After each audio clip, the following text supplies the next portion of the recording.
نوتدونی اولین فروشگاه نوت موسیقی در ایران.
سلام دوست من، شما پیشنمایش این آموزش رو مشاهده کردید.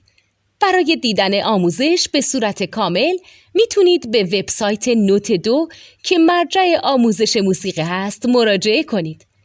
همچنین برای تهیه نوت موسیقی مرتبط با این آموزش هم میتونید به وبسایت نوتدونی که بزرگترین آرشیو نوت موسیقی در ایران هست مراجعه کنید.